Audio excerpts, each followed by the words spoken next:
Mic check 1 2. It's the Y2K collector, and my voice is low because we put the kiddo to bed. But I am back as promised with part 2 of games that are not worth emulating, and we're gonna dive right into it.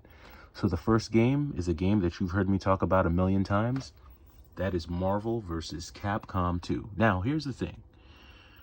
There are some games that are best played in the arcade, and unfortunately, there are some games that you could only play in the arcade. And not we all, but some of us might have a game in mind that we've only ever seen in the arcade. The one that comes to my mind is the X-Men arcade game, where I don't know if you remember those arcade machines, but it was like you had like 6 people could play at one time. And for some reason, it just seemed like no one could ever get past the level with the Blob. Like, no one can beat the Blob. Like, that is an X-Men game that I wish they brought to a home console somewhere. Hopefully, someone will be able to port it to a home console, maybe make a homebrew, something. Give me some version of that game that I can play at home, because I would love that. But anyway, I digress.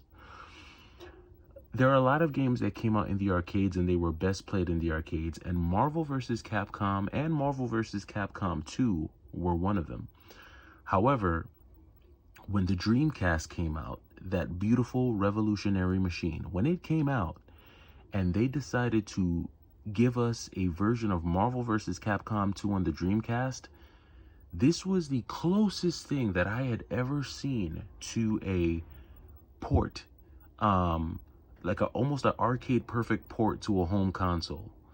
The only thing that sucked is that I didn't have like the arcade joystick to be able to pull out all my air combos.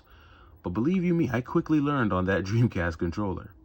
Now, I've seen them put Marvel vs. Capcom 2 on both the Xbox and the PlayStation 2. And I'll tell you right off the bat, because I actually have the PlayStation 2 version, right? So I have them both. I've got Marvel vs. Capcom 2 on PlayStation 2, and I've also got it on the Dreamcast. The Dreamcast version is the superior version, hands down. Hands down. And this is just one of those games that I don't think emulation will ever do justice, because this game relies on pure adrenaline and instinct and precision. You really got to be precise to be able to nail some of these air combos, linking them up with supers, tagging people in the midst of an air combo to continue a super to lead it into another super. I mean, it takes precision, and that half step that you lose in emulation will never do this game justice. I've had this game so long, the case is cracked, and I'm not going to change it. You know why? Because that crack right there, it adds character. But I digress again.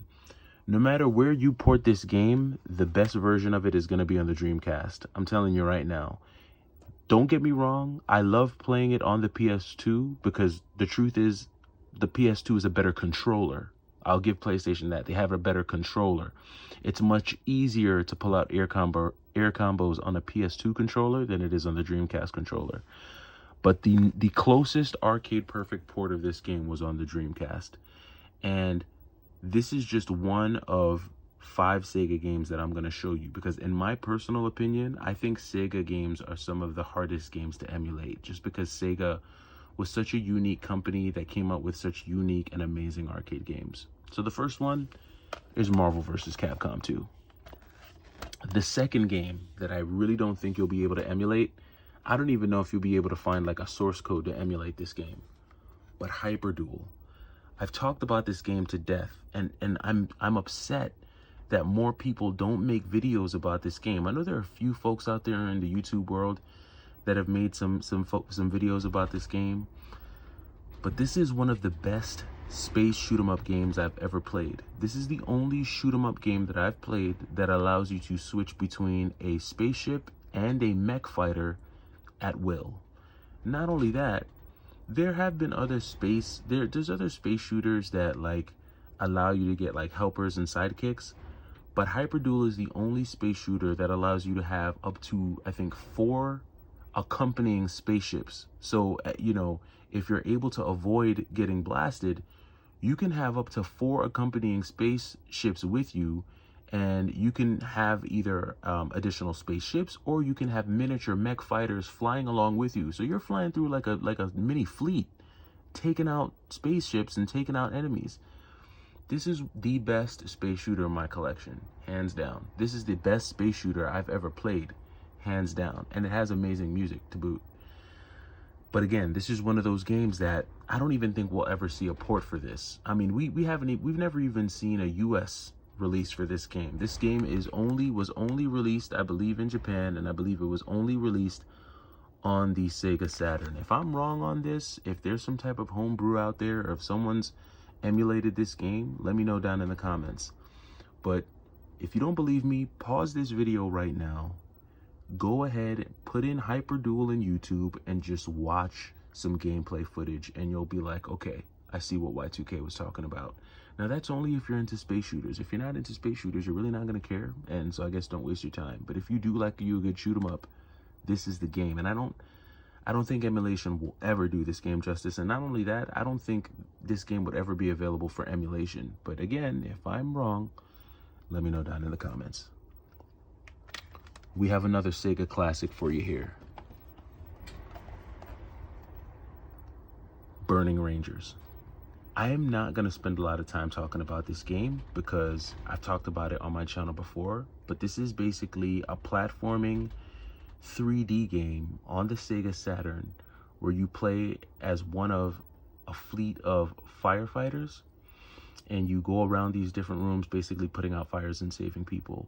The premise of the game is very basic, but it's the gameplay and action that sets this game apart. Not only that, the graphics were actually pretty good. Now, I never bought I'll be the first to say that I never bought a Sega Saturn for its 3D graphics. Definitely not.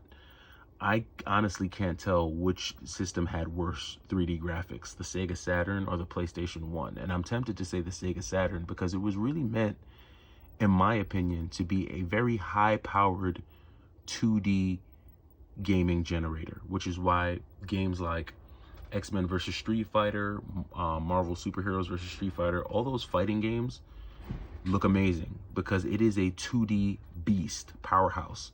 But there weren't many 3D graphic, games with 3D graphics on the Sega Saturn that like blew my socks off. Not really. But I'll tell you what, Burning Rangers definitely gives a lot of 3D games of that era a run for their money, for sure. And the level layout and the gameplay are bar none. This is one very difficult game to emulate, and I think even if this were to be emulated, it's never going to be even close to the original experience. And unfortunately, this is one of those games that most people will never buy because this is a very expensive game. I know at one point this game was over $800. It's come back down to earth now. I think this is roughly like $650, $700 maybe for Burning Rangers, for a complete copy of Burning Rangers. This is a game that cannot be emulated, in my opinion. Just Hyper Duel and Burning Rangers are two games that I just don't really see it being done successfully to be able to produce anything near the original experience. The last game, ironically, did have a port, and that is Guardian Heroes. Now, Guardian Heroes did receive a port to the Game Boy Advance. In fact, the game is called Guardian Advanced Heroes. However, the gameplay, again, is nothing like the original Guardian Heroes. This is one of the best side-scrolling RPG beat-em-up games I've ever played. You get a range of different moves and attacks, strong attacks, low attacks, high attacks in this game. You can do air combos. There are not many adventure games that allow you to do clean air combos. On top of that, every time you beat a stage, you gain experience points that you can apply to any number of attributes, whether that be speed, strength, stamina, intelligence, luck, the full gamut. And you can continue to level yourself up. This is a game with multiple endings. So depending on which character you choose, you're going to get a very different ending. And you're also going to get a different ending depending on, the difficulty. The 2D artwork in this game is amazing. The 2D sprite work for a beat 'em up is bar none. It's top notch. I mean, look at that. Just classic. Like, amazing stuff. And the one thing that I'll say about this game is that even when playing it on a Sega Saturn, there is a tremendous amount of slowdown at times. There's a lot. This game does have slowdown, but it's because there's so much going on the stinking screen. This is another one of those games that I cannot see how emulating this will produce a good experience, but I could be wrong. And man, that wind is something fierce. Ooh, you guys hear the wind back there? It's a windy night. But these are the games. These are the Sega classics that I say, these 4 are 4 more games that I just do not feel emulation would do justice. But let me know down in the comments if I'm losing my mind and I just need to shut up and go to bed, because both could be true. But if you agree, let me know. It's the Y2K Collector coming at you with a late night one for all the folks who are still awake. We're halfway through the week. Hopefully you make it to the weekend. I'll see you there. Take it easy.